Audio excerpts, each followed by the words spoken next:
everybody. Thank you for tuning in again.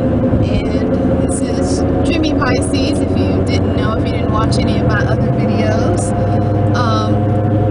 I wanted to talk to the ladies today, all my beautiful sisters out there. I hope you're feeling good. Hope you're doing good. I wanted to give you a little bit of information about love, about how to actually get love, get the correct type of love. And I'm not talking about the love that is disguised and it's actually lust. It presents itself to you like it's love, but all it is a physical lust. Now I just want to give you a couple of scenarios. I want to say I'm not an expert, but I kind of feel like I am an expert in this because I've had numerous heartbreaks. I have children, and not as a result of my heartbreaks, but I have brought children into the earth, and I am no longer with the person I had a child with. So, and then in the beginning, we were deeply in love. And then after time, we weren't in love anymore. Either they act like they didn't love me anymore, or either I got really bored with the situation. But I just want to tell you from my experience how that happens, and it happens quite frequently. Number one, when you first meet a guy, it's usually a physical attraction because we are very visual creatures, just as men are, we are too as women. So a lot of times, we'll meet someone, and first thing we notice is whatever it is about them that turns us on, whether it's their physique or their smile or their eyes or what type of job they have or what kind of car they have, something like that. It's different for different people, but for me, it would be something like, oh, he's got a really great body, or he's got a really great smile, and he dresses good, he has a nice job. Okay, we'll leave it at that. Now, you start talking to this person, and you realize, hey, we like the same music, we like the same movies, and you have a few conversations. Hey, do you want to have children when you get older? Yeah, sure, I want to have kids. Okay, great, I do too. Where do you want to vacation at? What's your favorite color? What do you like to eat? You go through all of those things. Then eventually you start spending time. And of course, what happens? A lot of times, as a woman, we end up having sex. That's the next thing. Because once we get through all the preliminary questions, the next thing is sex talk. Start talking about sex. And then it's like, how do you like it? What are you interested in? What do you like? And then once you start opening that door up to conversation, he's like, yay, got her. Sometimes God is brought up into the mix. Sometimes you speak about, hey, so do you believe in God? Yes. Are you a Christian? Are you a Muslim? Or whatever the religion is that's brought up. But a lot of times those conversations are pushed to the back burner once sex is brought into the picture. Once sex talk is brought into the picture, and you might say some things back and forth to each other because you're attracted to each other. So naturally, if you're physically attracted to someone, you're going to be more than likely aroused by that person. They have aroused something within you. So, you have some dates. I don't know how many dates, 1, 2, 3, I don't know how many dates, but you have some dates. You spend a lot of time on the phone, and oh my God, I think he's the one. You're telling your girlfriends, oh my gosh, I found him. He's so sexy. He's hot. He's wonderful. He's smart. He works really hard, and blah, blah, blah, blah, blah. You've only known him for a very short period of time. So it's like, does he love, your friend says, well, is he a Christian? Does he love God? And you say, yes, he loves God. He told me he loves God. Okay. So the next thing you do, you say, wow, I finally found my knight in shining armor, and all these other guys, he just blew all those other guys out of the water. So what happens? You have one moment alone, things get a little hot and heavy, and you sleep with him. Once you sleep with him, you have given up your power. Once you sleep with him, you have joined with him, and you have created one flesh. That means you have created one energy. You have this frequency between the both of you. That means all of the stuff that he has within himself, meaning his emotions, any baggage that he's been carrying along within himself is transferred to you. All of your emotions and all of your baggage that you have within yourself is transferred to him. But a lot of times the women are the ones that suffer. We as women are the ones that suffer when we join with a man on just the basis of he looks good, he has a nice car, he says he goes to church. That's not enough. He took you on a few dates. That's just not enough. I realize now that our vagina is just like, that's the center of everything. Our vagina is like the most precious, next to our brain and our heart beating in our chest. Our vagina is just, it's so sacred, it's so important. So you mean to tell me he took you to Applebee's a couple times and y'all had a couple of movies and you shared some laughs, so that's enough. He's basically paid for your vagina. So now it's like, hey, let's go on and open up, let's become one.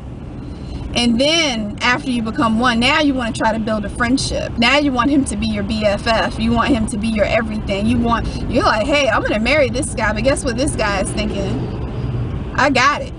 He's thinking it was easy too. You know, all I had to do was take her to Applebee's.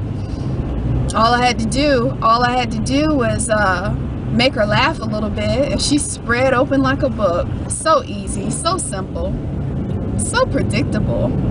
Because guess what? 5, 6 other chicks before you, he did the same thing to them. He told them that they were special too, but they weren't. And unfortunately, neither are you. And I don't care how cute you are and how fly you are, you're not special. The only way that you're going to be special in this man's life is if you make yourself special. How do you make yourself special? Number one, you have to conduct yourself like a lady.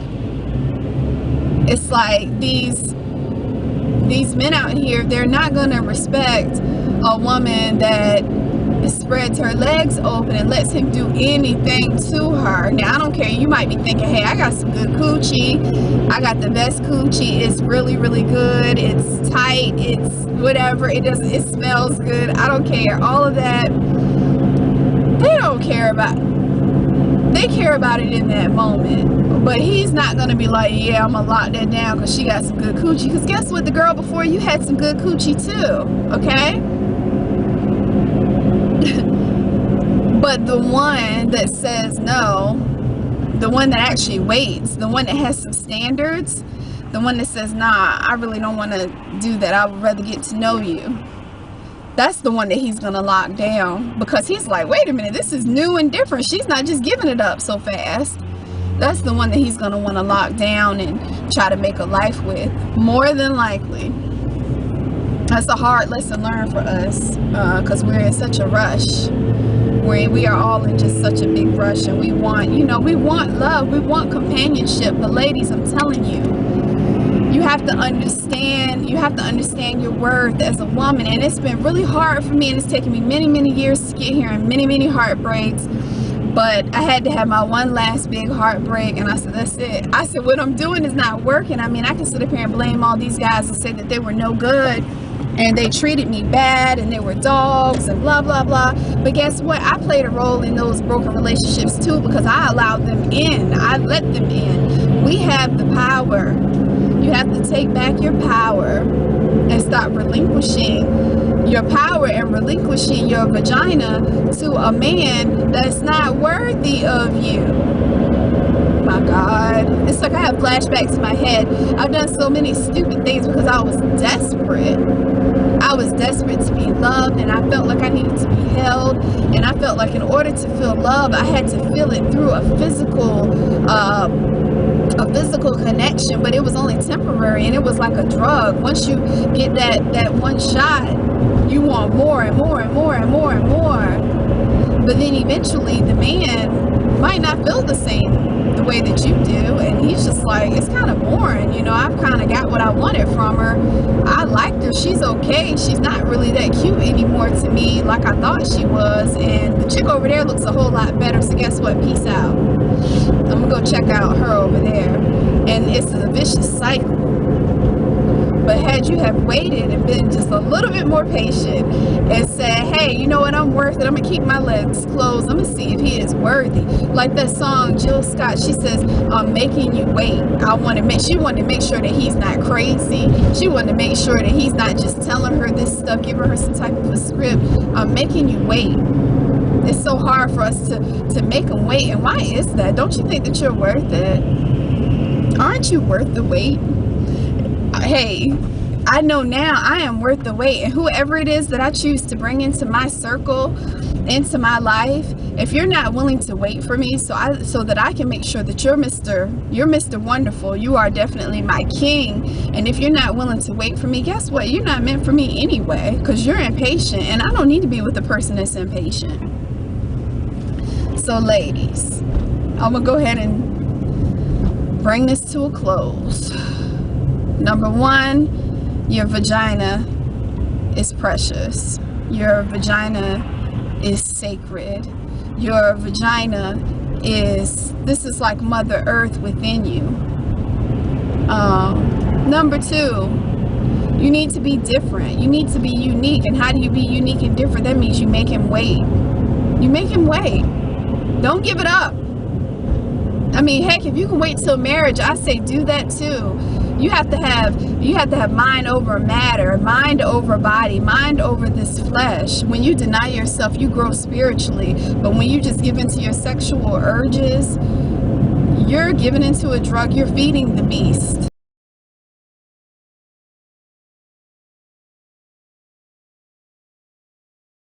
And the beast continues to grow, and the beast will control you. And guess what?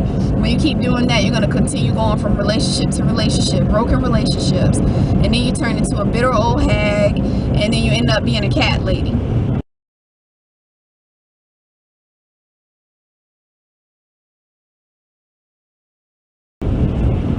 Because you just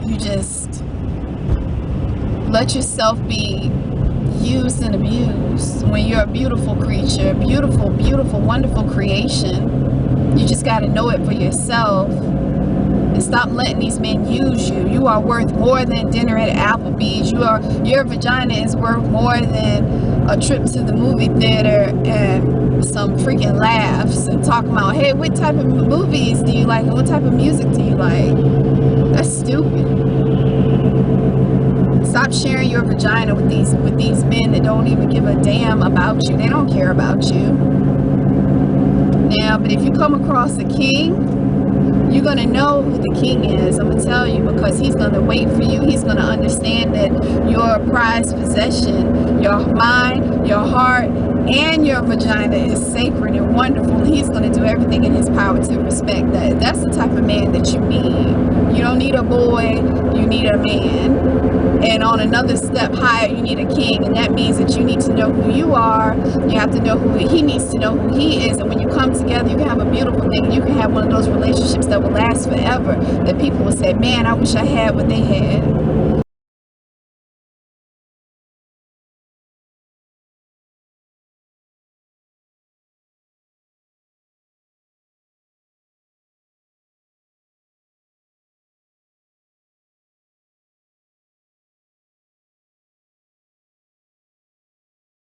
Stop being so fast. Stop moving so fast. Stop being so impatient. Pray, be true to yourself, love yourself, be kind to yourself, forgive yourself. If you're interested in finding a mate, interested in finding a mate, locating a mate, what I recommend that you do, you need to do some soul searching within yourself. What I had to do, I had to think about, you know, my partners that I had been with, those broken relationships. I had to forgive myself, number one, for putting myself through that strain, and then that strain and that stress, and then I had to forgive them and let them go one by one. I had to think about what happened and deal with those hurts and those pains and really forgive them and let them go. And then you need to, in turn, instead of feeling like I need somebody, you need to fall in love with yourself. I've said this in my other video. You need to fall in love with yourself. You need to be your own best friend. You need to start loving on yourself just as much as you would love that man. Love on yourself just like that. Build yourself up. Take yourself out on a date. Treat yourself with whatever makes you feel happy. You need to do that for yourself because you deserve that. And then when the time is right, start praying for him. Start praying for him just like he's already here. You know, and as an example, you can say, God, I lift up my husband. I lift up my king. I pray that he's having a blessed, wonderful day today. I pray that his life will be enriched. And I pray that he's also forgiven himself and forgiven those that have hurt him. And Father, I pray that you will bring us together. You know, that's just an example. That's what I did. And before you know it, guess what? When the time is right, in God's time, in God's will, but when you are ready, guess what? Your king is going to pop up. Bam, just like that. He's going to be everything that you wanted, everything that you ever dreamed of. But you can't keep doing the same thing that you used to do, expecting to get something new.